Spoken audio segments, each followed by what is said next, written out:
Nous ne sommes pas des êtres humains vivant une expérience spirituelle, mais des êtres spirituels vivant une expérience humaine.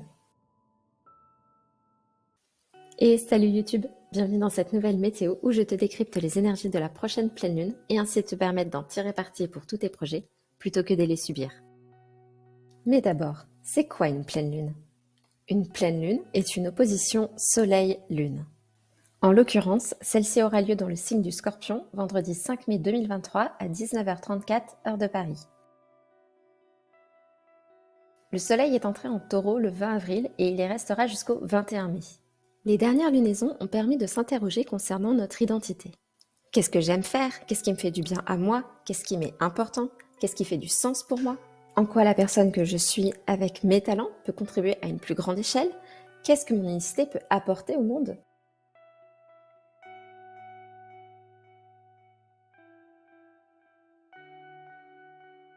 La Lune représente notre besoin émotionnel.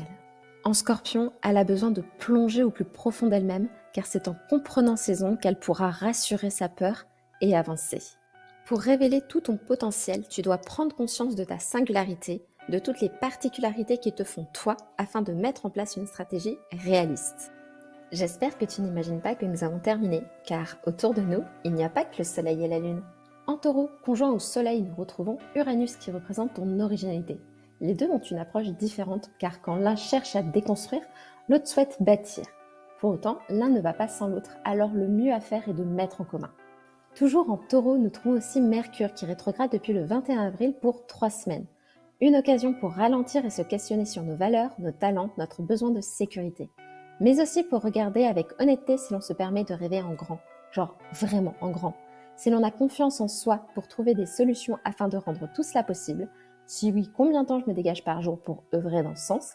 Et si l'on a des personnes à qui se confier, qui nous inspirent et nous encouragent. Vénus en Gémeaux continue d'expérimenter tout ce qu'elle peut.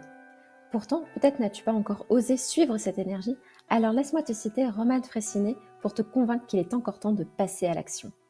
T'as plus besoin de te tromper que de stresser dans la vie. Prendre des risques intéressants, sortir de ta zone de confort, aller explorer les limites et surtout ne pas avoir peur de l'échec, parce que l'échec, c'est le meilleur professeur.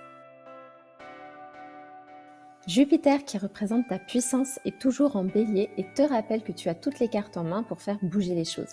Alors cesse de penser à des scénarios catastrophes qui n'existent pas et tente ta chance. Ce que Vénus désire, Mars part le chercher. En Cancer depuis le 25 mars, ce n'est pas un guerrier impulsif, mais il est courageux. Il puise sa force dans son besoin de protéger et faire le bien autour de lui. C'est là tout l'intérêt de t'accrocher à ta quête intérieure. À chaque fois que tu as envie de lâcher, rappelle-toi pourquoi tu fais les choses et visualise cette étoile qui t'attend. Ne te laisse pas paralyser par la peur, mais avance pas à pas.